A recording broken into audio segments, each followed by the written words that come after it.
We go to Smurf house. Smurf goes bananas. He got his turntables beside each other. Everybody wins out like, man, we ain't won. We ain't right? I'm like, man, we ain't won nothing, man. Y'all tripping. Randy Jackson from American Idol's in it. Let me tell you something, man. I love your sound. I love what you're doing. So then Mariah comes in. And you know, she looks. We some tastemakers, we gon' make them taste, yeah.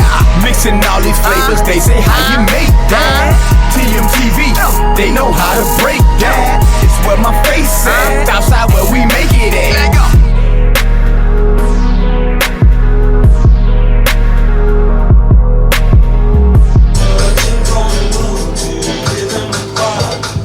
I'm on that. I wrote on this. Yes, indeed. Yes, indeed. Route 166 headed to the spots. Straight to the spots. That will be Rhythm and Quad on the industry.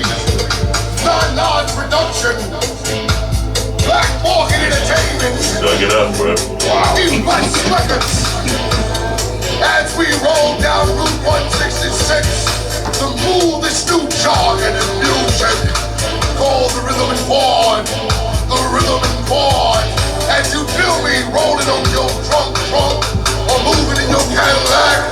As we do this, make sure you listen to the Rhythm and Quad. To the Rhythm and Quad. To the Rhythm and Quad. Alright, we're back on the after set. As that last song was the intro to a CD called Rhythm and Quad 166. Back in, I believe that was 1995, 96. Wow.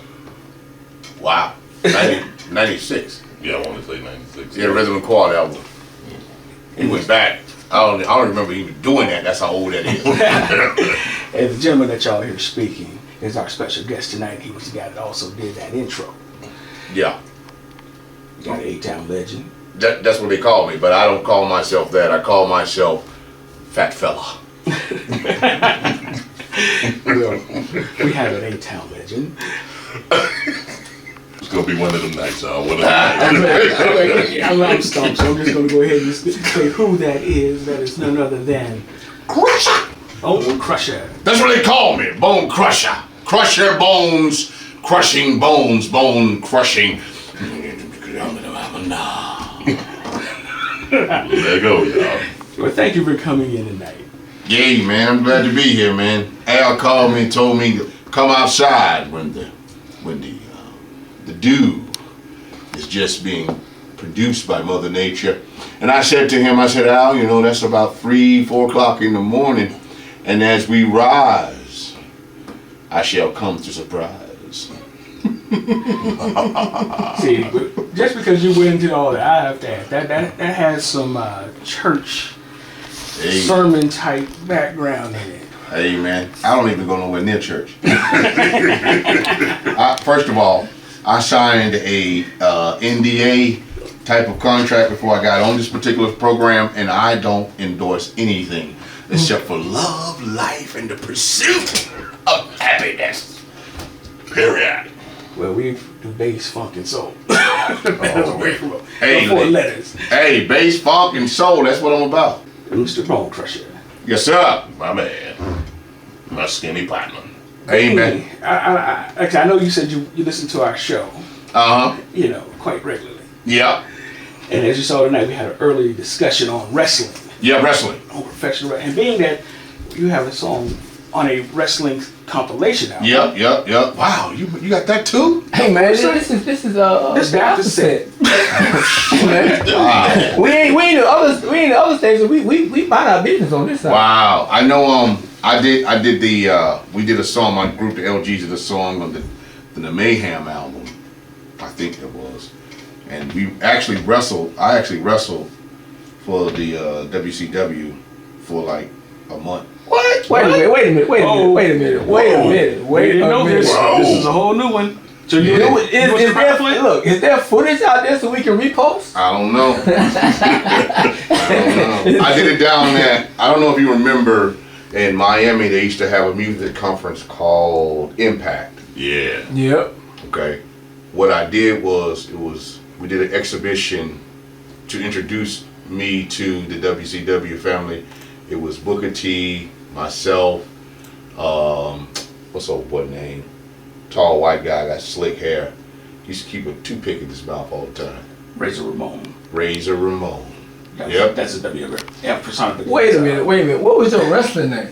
A bone crusher. Why Why would I change Did it? they have a mask on and say the? You should Nah, have they had no mask. man. I'm the Let me tell you masked bone something. crusher. Let me tell you something.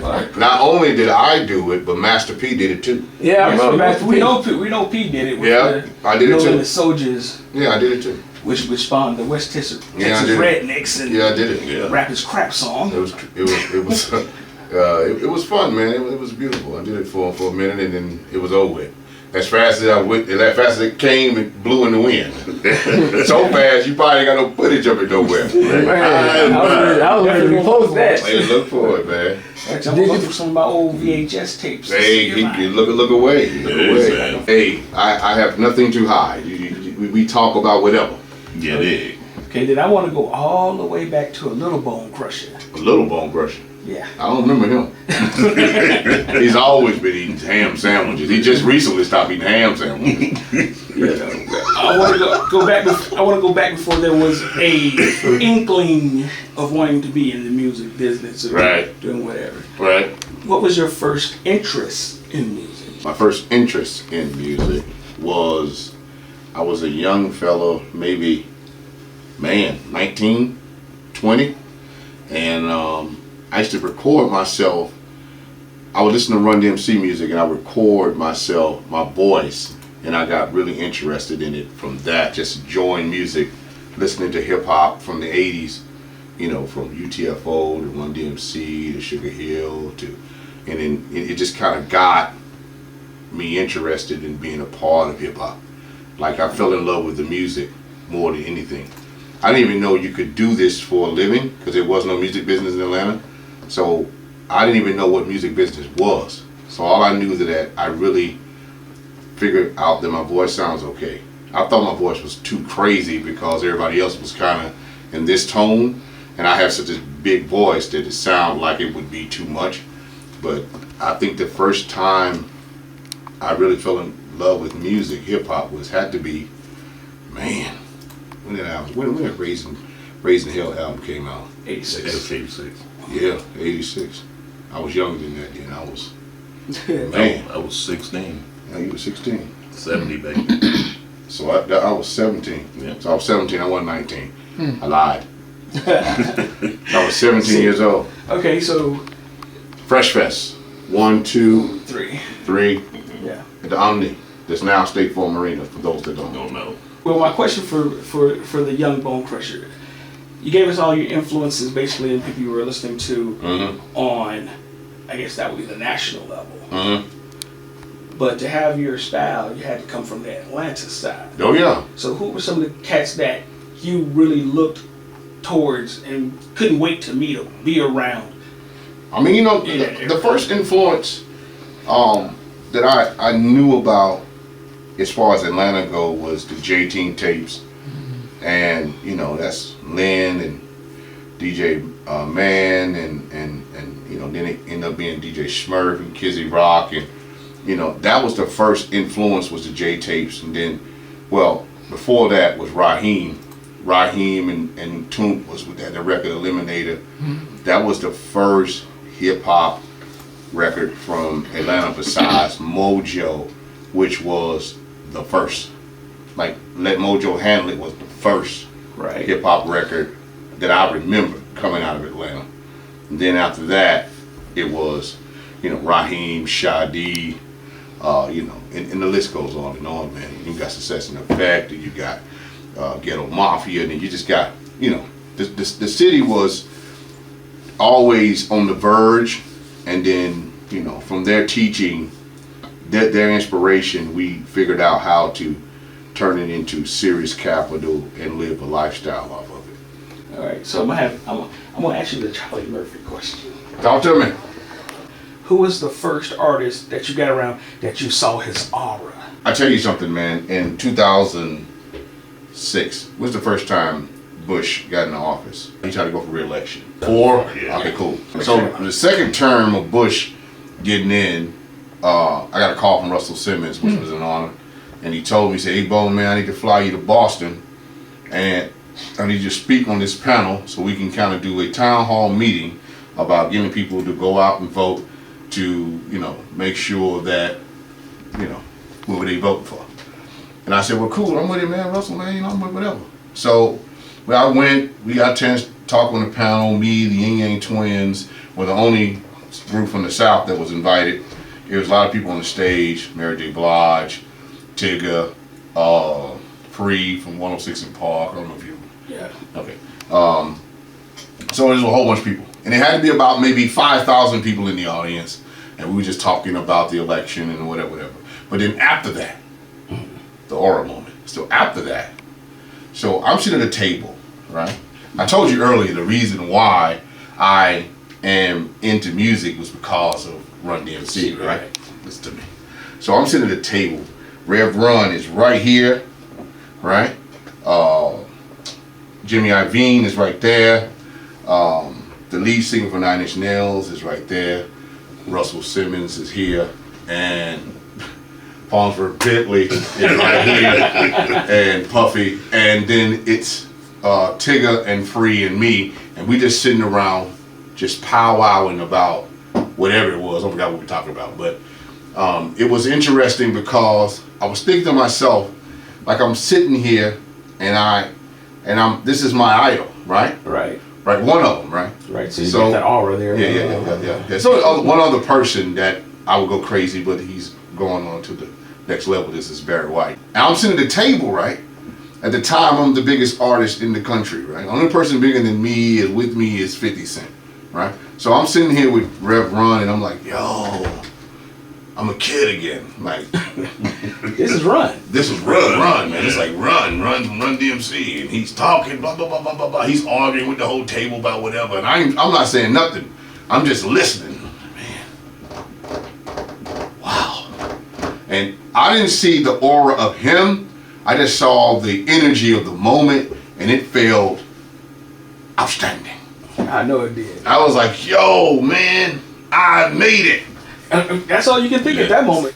Just the energy. The only two people that I would want to meet at that time was Rev Run and Barry White. But I end up meeting Rev Run. We end up being cool. And Russell, watching Crush Groove and all those films from back in the day.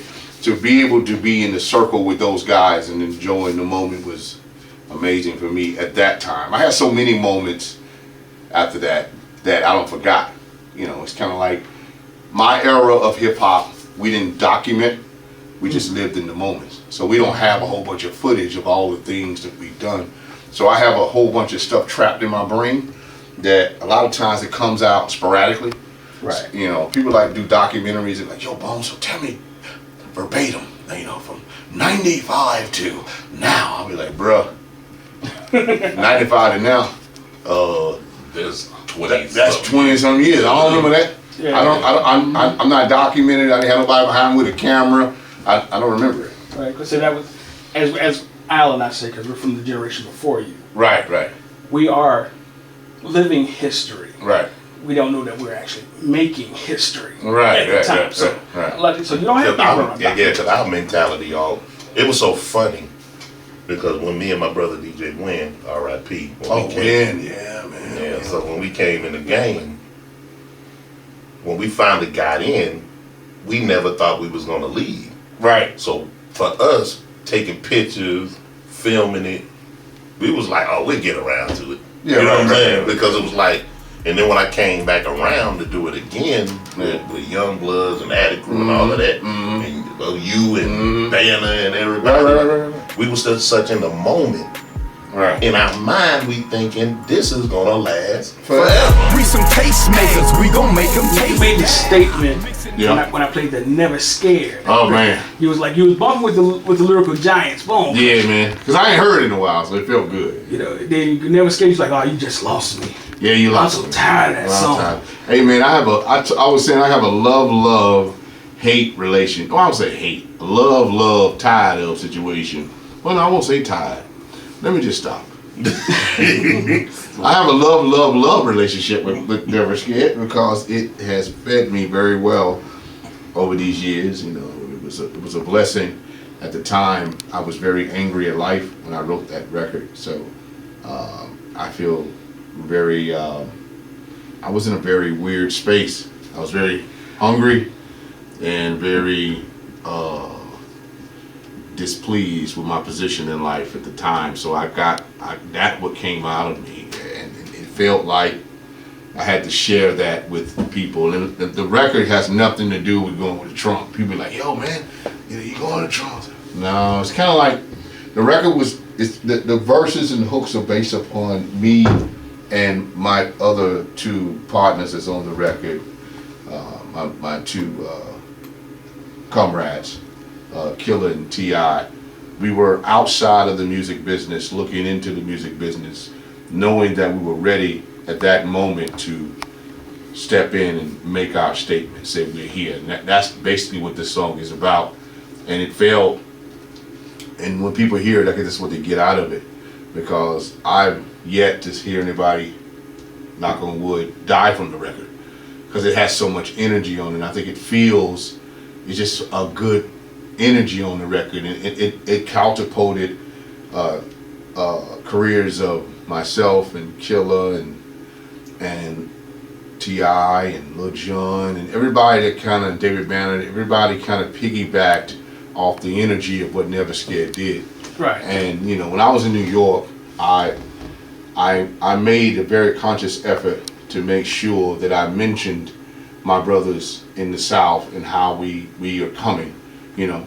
And even when I was on 106, when I was the only guy up, I was like, yo, listen, I'm not the only dude here. T.I.'s coming, Killer Mike's coming, Banner's coming, the Young Bloods are coming, you know, everybody's coming. And people were like, yo, who are these people? And the guys that came before you Right. never mentioned a Raheem the Dream. Right. Or Shy D. Right. Or D Rocker. Anybody else, you know, that was popping. It was like Outkast, Organized Noise. That's it. That's all that existed. Right.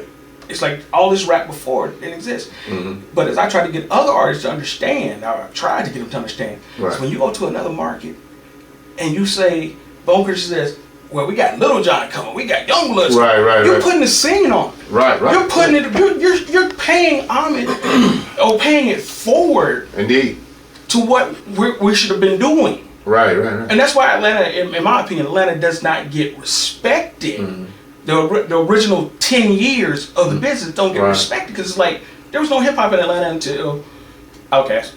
Right. It's like, wait a minute, we had Tag Team, we had Right, right, Element, right, we right. had, but Right. see, because the guys that made it to the top, Right. never talked about the guys that was on the local side. Right. And I think that the only way that I learned that was from my grandparents about community, and being from Atlanta is a totally different dynamic than being from any other southern city or any city in the United States, because we are from the birthplace of civil rights from Martin Luther King, and we're also from the birthplace of political empowerment through Maynard Jackson.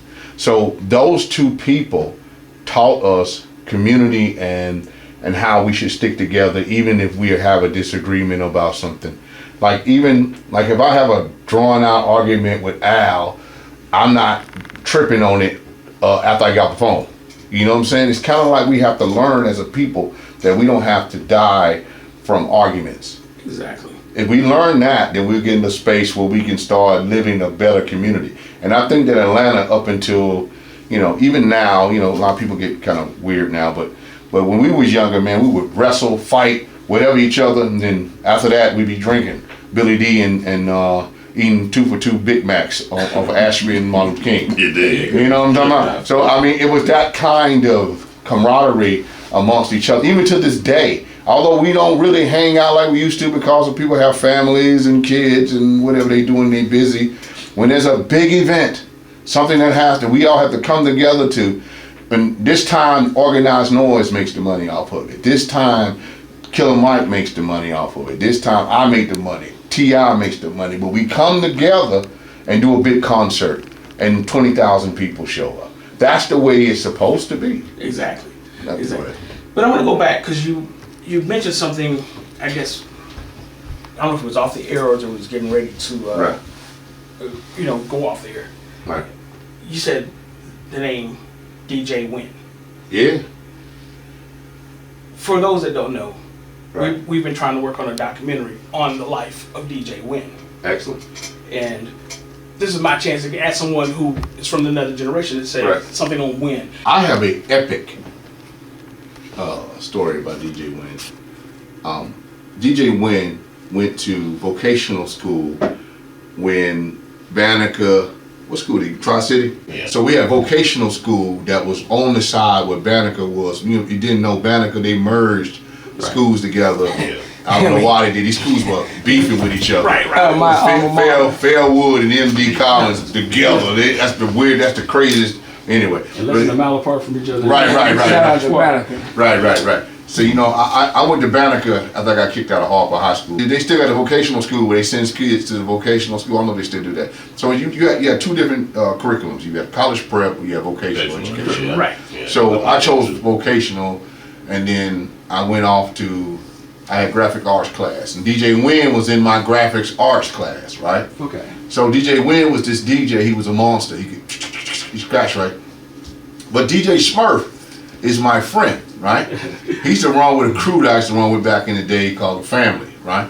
So Win be talking how dope he was. I was like, man, you alright, bro. I mean, he bring these tapes in, he play his stuff, whatever. I said, man, you kind of dope, man, whatever. He said, yeah, man, I'm the best DJ ever. I said, man, you're not the best DJ ever, right? He was like, I'm trying to tell you, Big Wayne, I'm the best DJ ever. I said, all right, man. I said, I'll tell you what, I know a guy can beat you. He said, who? I said, DJ Smurf. He said, yeah. Tell Smurf, meet me somewhere, I'll meet him somewhere. I said, all right, well, cool. I'll tell him I'll set it up then. So I go back to Banneker and say, hey, man, we ain't talking crazy like he gonna beat you. Now, it was 3 DJs that were the talk of the city on the south side. It was DJ Wiz. I don't know if you remember the record. Lee McCallum. Shine your heart and you're too late. Right. A bad name. Right. Wiz. Sending love and blessing, man. He lost his mama this Did it? last week. Oh, man, my condolences. The week, 2 weeks ago, Wiz. yeah. Oh, Yeah. man. The Wiz is part of my old crew. But go ahead. Really? Yeah. Oh, man, I Not love really. Wiz, man. Me and Wiz got a long history. Yeah, that's but mine too. it was Wiz, Win, and Smurf, right? That was College Park. Right, College Park. So Smurf was like, man, set it up. So we did alternate home turfs. Win's house in the basement. In the Sylvan Road. That's right, I was Sylvan there. Road. I was there. Sylvan Road And and we- Smurf house In Connell Drive. on Cornell Drive, right? In Ponte Ridge. In Ponte Ridge. City Right, Park. right. Hey, man, hey. In Ponte Ridge. He right. said my. We gotta get to the story, man. We gotta look Right, at know, in man. Ponte Ridge, right? So we went to Win house, and Win on his turntables, he was a beast, but he didn't have 1200s. What kind Nah, of turn? man, we probably had, no, they had no techniques. It probably was some JVC. Yeah, but Smurf had techniques because he was with the J team, so you know, Edward J gave Smurf the techniques. The techniques. Yeah. I don't know if that's true or not, but he had techniques. Right. But Okay, 1200. right here 1200. But they were dirty though. Like I'm talking about, like how these look. These look like somebody wiped them off compared to what Smurfs looked like at the time. You know, we was all high school kids. But so Win, he was a beast, man. He was real precise. He's scratch. So Smurf did his thing, and you know, everybody on Win sound like, man, Win won. Win, right? I was like, man, we ain't won nothing, man. Y'all tripping. Smurf killed it, right? We go to Smurf house. Yeah, we do. Smurf goes bananas because he got his turntables beside each other. There ain't no space in between. But he going back. He killing it, right? So Win really couldn't scratch on Smurf stuff. Smurf had his stuff all set up for him. For him, right. Right. So Home field advantage. Home field advantage. Exactly. But long story short, it was a epic battle. Nobody won because nobody would concede that the other guy did good on them. Okay. No one would concede like Smurf won. Nah, and Win really out of him. Dude, that was a whole thing. It lasted a whole year. Yeah. It was like a civil war. Yeah, Right, we going at it. but as you say, when Al told the story, Mm-hmm. he said He said, because Wynn's not here, he's gonna say. Win one. Right. But he really was saying that Smurf won. Now at his house he did. Yeah, his house. Yeah. But you told the story from his house. Yeah, I did. He did. Now Wynn would have said he won. Rest of soul, he would have said he won. So would have said he won. So I got a hypothetical for you. What's that? Lee versus Wynn versus Smurf. Lee who? Wiz. Oh, Wiz. Oh no, Wiz was a beast though. Wiz was a monster back in the day, man. And Wynn battled with Wiz. I remember Wiz, man. I used to fight back in the day real hard. And we used to fight against the Fanoaks from Westlake. Oh my God, I ain't heard that name in a long time. Yeah. I was in a family, so we used to fight the Fanoaks all the time. You know what I mean? So it wasn't nothing to it. But they had a party in Deerwood, and Wiz was DJing, killing it. In the back of what was the girl's name? God, I forgot her name. Anyway, back at this girl house from the hood, but she had this party. Everybody in high school was there, and Wiz was going crazy till the fight broke out. Then once the fight broke out, it was like, man, wow, he killed it. You know, house parties was big, man. Wasn't it back in the day? What? Back in the day. Man. Well, let me ask you this. Got one more question on Wynn, and we'll get back into some more bump. His musical influence on the Atlanta sound. Mm-hmm. What are your feelings on that? The thing about it is that anybody that contributed to the inspiration and to the building of the culture of hip hop in Atlanta is definitely, he's one of the guys that were there. I can say he was one of the guys that was the catalyst for DJ culture in Atlanta, right? So you have DJs, then you have the MC, right? Wynn is one of those guys that one of the cultivators of scratching and the battle scratching side of it. Wynn didn't look like he could DJ like that. No, he didn't. Right, he didn't look like he can go Samuel Jackson on the turntables. So that part of it was crazy. Like back then, the DJ was bigger than the rapper. You know, I mean, we were all looking up to Joe Cooley and Magic Mike. I just talked to Magic Mike the other day. I mean, and those DJs were the creme de la creme in the minds of Southern DJs looking out. I mean, we didn't even know Joe Cooley was from the Bay. We thought he was from the South. He wasn't from the South. He out West. Right. And Magic Mike. But Wynn for Atlanta was definitely one of those DJs that needs to get a little bit of the love and recognition for creating the DJ culture from back in the day in the South. Well, that's one thing that Al and I always speak about, is the fact that our Atlanta DJ culture doesn't get the recognition. Period. Yeah, it should though. And when we say that, like I say, we're talking about the three DJs of College Park right there, or you got the Swatch, you got DJ Toon, Yeah. you got Chauncey, Swift, Yeah. Swift C, who is now Swift C, Alfonso, Alfonso, East Point, Alfonso, and then at Decatur you got Kizzy. I mean, there's a lot of DJs that need to get their just due too. But what I was asking about when it comes to Wynn though was his music production, because as I and other people have said, he's the father of what will be later known as that Dirty South sound. Mm-hmm. Do you feel that way? I never really got a chance to enjoy Wynn's production. Only thing I can remember personally is the fact that he was a monster DJ, right? I understand that side of it. I never knew his production side of it, and he never really got the time in, because he passed away a little too short, but he never got the time to become a Mr. Collie Paul.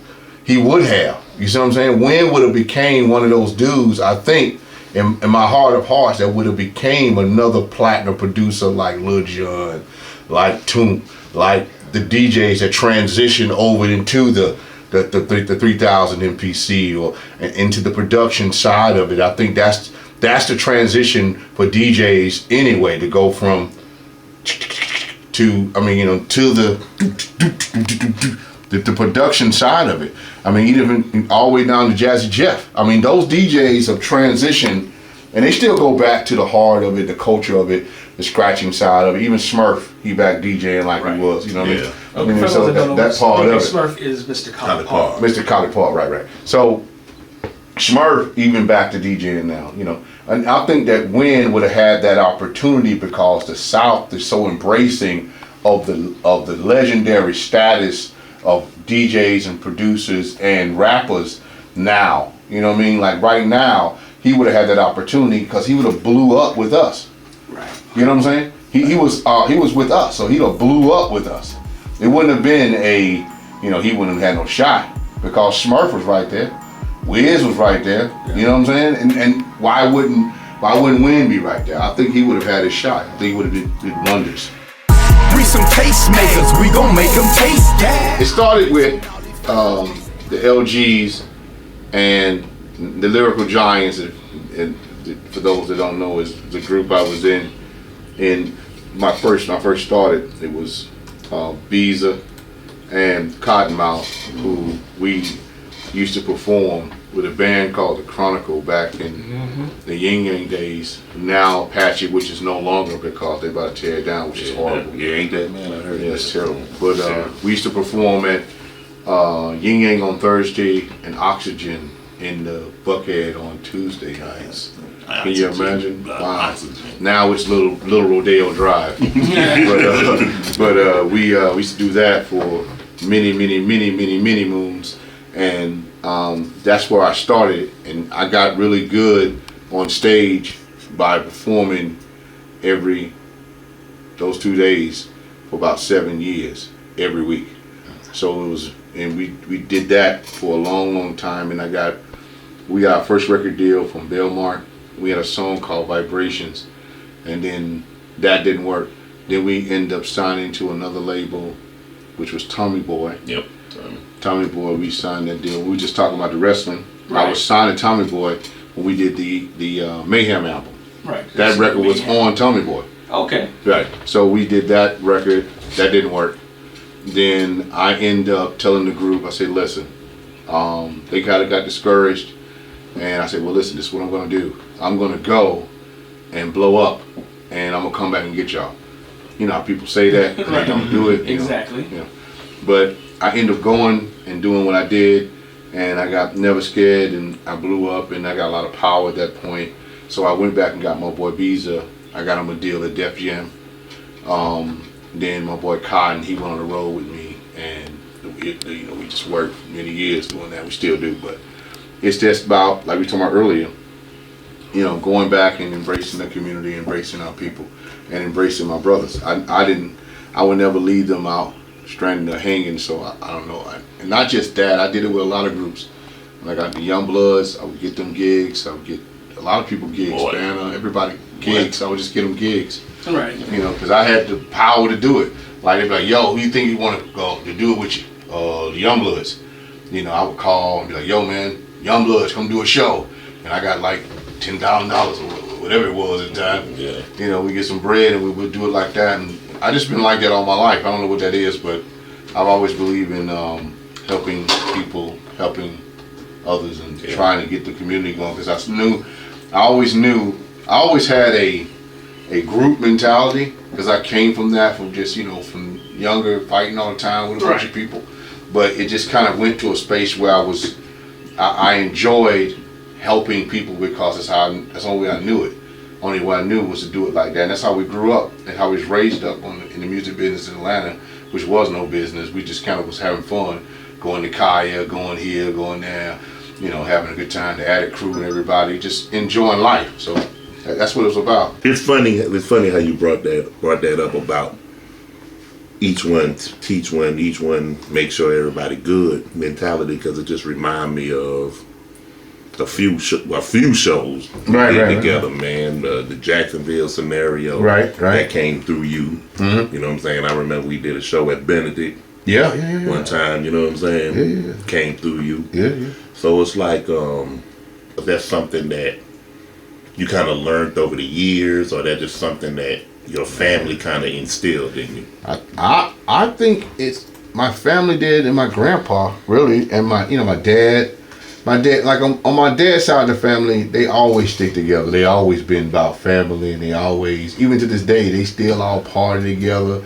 They all go to barbecues together, they go on vacations together. So that's in me, period. You know what I mean? Right. I mean, we as black folk gotta learn that if we don't work together, we have nothing. Yeah, no question. And you know, none of us come from wealth, so we have to create. Yeah, generational. We got generational wealth. None of our families are rich or have enough money to where you can sit around all day and do nothing. Right. Right.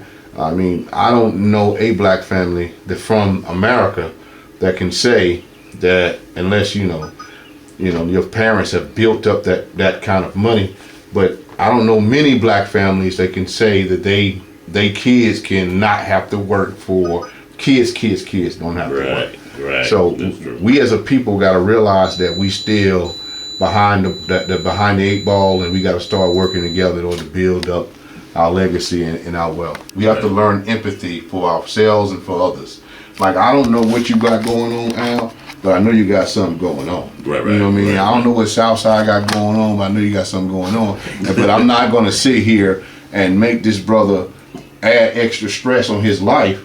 When I see him, I'm going to be happy to see him. No question. I had to teach myself that, man. I remember back in the day, man, I would see brothers walking down the street, and I'd get mad, be like, man, what's this dude walking beside me, blah, blah, blah. I'm an idiot at that point, right? I'm young, I'm stupid. Right. You know, I had to learn that brothers are not my enemies. Right. Right? And I had to learn that the brother that, when I see brothers on the street, I say, hey to them now, hey man, what's happening, man? How y'all feeling? It's a wonderful day to be alive, isn't it? Yeah. Yeah. You know, and that's what I had to learn. And when I did learn that, I had to, you know, get myself into space. The artists that's coming out now, what can you give them to be like, you know what?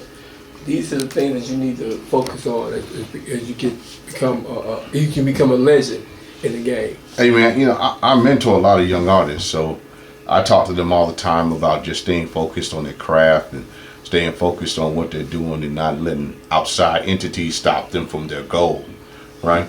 If you are in this thing and you know what you want to do in life, don't let nobody that's on the bottom of the mountain try to stop you and yell up at you to stop you from climbing, right? Steve Harvey told me something, man, a very personal meeting we had between each other. I shared this with you. I told him, I said, man, you know what?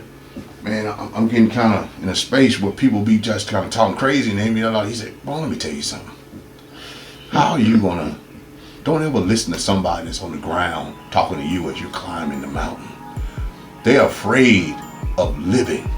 Don't ever let someone that's afraid of living stop you from living. We some tastemakers. It's the Bone Crusher Show. Yeah, man. Like that other record you played with Mariah, wow. Yeah, you was Oh, check that. You gotta tell them that. You gotta tell them that. Yeah. Yeah. So I mean, it was, that record was crazy because JD called me. I was in Miami. He said, "Yo, man, are you in Miami?" I said, "Yeah." He said, "Yo, go over to the Hit Factory. You need to do a song, Mariah." I said, "Mariah who?" He said, "Mariah Carey, man." He said, "Just go over there and do the song, man." You know what I'm saying? Because you know, I made a mistake. I was like, "What you talking about?" He said, "Man, you know, we dropped the record just in the South. We should have dropped it everywhere, man. I owe you that." I said, "Well, I appreciate it, brother." He said, "No, man, no, just go over there. I got you." I said, "Bet." So I goes over there. I don't know what's going on. So we gets over there, and I get in the studio, and it's a little small love seat. And I'm sitting down, and Randy Jackson from American Idol's in there. Hey, Bone Crusher. Let me tell you something, man. I love your sound. I love what you're doing. Man, you hot right now. I said, man, I appreciate it, man. He said, man, listen to me now. Now, I'm going to tell you something, man, now. Let me tell you something. Now, I like the way you do your thing on that record, man. Your cadence sound real dope on that record, man. I said, I appreciate you, man. I appreciate you, man. I'm thinking to myself, why is he talking black jive to me when he's black? Like he ain't black or something. I'm like, oh, okay, man, I appreciate it, man. You know, he was a nice guy, you know. But he said, man, you need anything? I said, no, I'm good, man. He said, well, we got waters, fruit, tuna salad. He was just naming all kind of stuff. I said, cool, man, I'm good. He said, bet, man. I'm going to step out. I'm going to come right back. He leaves, and then maybe 20 minutes later, I'm just sitting there in the quiet, just watching TV with no sound, you know, studio stuff. So I'm watching a game or something. I'm looking at the game, and this Jamaican girl walks in, and she walks in and walks back out. She don't look at me though. She don't see me. It's me. She walks in, walks back out. She sees that I guess she sees that the room is clear or whatever. She don't notice I'm in there. So then Mariah Carey comes in, and you know, she looks she look at me, she like, who is this guy? You know, who is it? She had her glasses on, and the way she sat down beside me was the most foolish thing ever, Shawty. Man, she kind of slid off the armrest into the seat and just sat there. Didn't even look at me, didn't say nothing, right? So the Jamaican girl, she's talking to Randy outside. She's coming in the door. Yeah, blah, blah, blah. So she walks in and finally notices that it's me. I got this, you know, I have my big hair then. And I'm crazy back then. I look bananas. I was half probably dead from the road or whatever. And she looked, she said, "Whoa, y'all got Bone Crusher up in here." And Mariah said, who's Bone Crusher? She said, "Y'all got Bone, bro, I'll never skip him. We listen to regular day." "That's him?" And she was like, "Yeah." Once that girl broke the ice, Mariah turned into the best friend of Bone Crusher she ever could be. Man, she was throwing her legs up on top of my leg. I was like, man, this Mariah Carey, but this music business is the best. This is the best thing going, shawty. Like you say, when you was a kid, you never dreamed you'd be right there with that, right? She calls JD on the phone after I do the verse or whatever. She said, "Yo, your voice is crazy." I said, "I appreciate it." She said, "Hold on, let me call JD." So she called JD. "JD, you got a star right here. This boy, he a star, Bone Crusher star." I said, "Man, I appreciate it, Mariah." He's like, "Yeah, I know he's a star. I know he's a star. He got no one song in the country. I know he's a star." She said, "Yeah, I'm trying to tell you, woo, you got something here, right?" And from then on, me and Mariah Carey has been cool ever since. Every time I see her, it's like like I've never not seen her. Like we just hanging out yesterday. It's two things that has changed the music business, right? Social media and our ability to not understand how we fit in the whole dynamic financially in that, right? What I mean by financially is that we don't understand the concept of how we get paid from streaming in this time period, right? Whereas when we were in our era, we knew exactly how we were getting paid. Every penny, half penny, I'd be point structure because we had a contract that told you how you were getting paid or not getting paid, right? Correct. So you knew you were not getting paid for this because the contract stipulates that you can't get paid for this, and you sign away that because they usually would give you this large signing bonus like you were an athlete. You know, my first deal, I got $1 million when I signed, right? So I got good money, right? I'm like, oh man, I got leverage, right? So I'm signing, I talk more, you say, it's cool, we're gonna do this, we'll get you a publishing deal, we'll get you some more money up front, you're gonna be able to live while you doing whatever you're doing. Plus you're gonna go on the road, get your money, blah, blah, blah, blah, blah. I knew exactly how I was getting paid in order for me to get paid, right? Show money, blah, blah, blah, blah, blah. Nowadays, because me and the label and lawyers negotiated the pay rate, right? Right. Streaming, who negotiated the pay rate? That is a great question. Because I'm still trying to figure out how you selling a song for $1. Listen, who negotiated that? Who sat down? Who sat down? Number. Right. Who sat down and said, "This is the number that we're gonna pay," blah blah blah blah blah. Right. Most of these independent artists, operative word means independent. Independent artists are now abiding by the laws and regulations of a deal that they did not negotiate. So you don't know how you're getting paid and why they're paying you this. 1 million streams is only $4,995 and some change, right? Right. What are you gonna do with $4,000, 95 racks, if you have splits between you, a producer, some other writer, another person in the group? You've made no money, right? So now you got to figure out how you're making money. Are you really making money? No. No, yeah. You're not making any bread. You're making no bread, and you didn't negotiate this rate. What is the rate? Most artists, I'm like, yo, what's the streaming rate right now? They don't know. They don't know the streaming rate. They don't know how they're getting paid. They don't know how they're going to get paid. Even if they were to acquire enough streams to where they get paid, right? Exactly. So they don't know nothing. They just kind of go. That's the difference between then and now, is that we understood why we were not getting paid, why we were getting messed over, because we signed away for big upfront money, Right. and we ain't getting no money on the back end. I know now that I wasn't supposed to get no money on the back end of that deal I did with Arista. I already knew it. They don't gave me so much money up front. Right. You're not Come on, bro. I'm never gonna recoup. Right? Plus, I have a multi-million-dollar recording budget, which means I go in a studio like Patchwork. Right? I just sleep in there. I mean, the budget is unlimited. I spent when we transferred from Jive to Jive after Arista had dissolved into BMG. When we transferred over to Jive, I was in Miami, bro. I spent over $1 million recording. Think about it now. I'm amazed. I'm just saying. You had to be living in this. Bro, I was in there. But the budgets were ridiculous because the studio times were ridiculous. You're talking about $150, $200 an hour. Plus, if you at Circle House, you get a private chef. If you rent out the whole studio, I got a private chef. I got the whole studio to myself. I can sit around there, if I'm recording, not recording.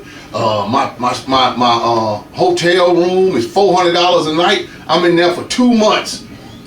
I'm saying I'm in Miami for 2 months doing absolutely nothing but recording records. That's it. I go do a little shopping, go to the studio, work with Jim Johnson, and Big D and knock out records. I'm just knocking out records. Everybody, Pitbull, Trina, Trick Daddy. I'm just knocking out records. Khaled came by the studio. Hey, Bo, man, it's crazy. Scream my record, Khaled. You bet. He wasn't even that hot then. He was always hot, but he wasn't like he is now, man. God bless him. Khaled is a good dude. He should deserve everything he got. But those budgets are gone, right? Right. I knew why I was not getting paid or getting paid, when I was getting paid, why I wasn't doing this, why I wasn't doing this. See right here, Bo, right here. See, paragraph A, section 12. Right here, you're not getting paid for this because you spent. And then you could audit the label. Right. Twice a year. Who you gonna audit nowadays? Who you auditing? That is great. Who's getting audited?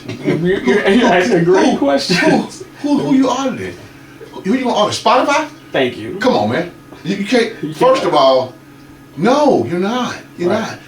Everything is hype, smoke and mirrors nowadays because nobody's really getting paid. Listen, you gotta have 1 billion streams for a gold album. 1 billion streams.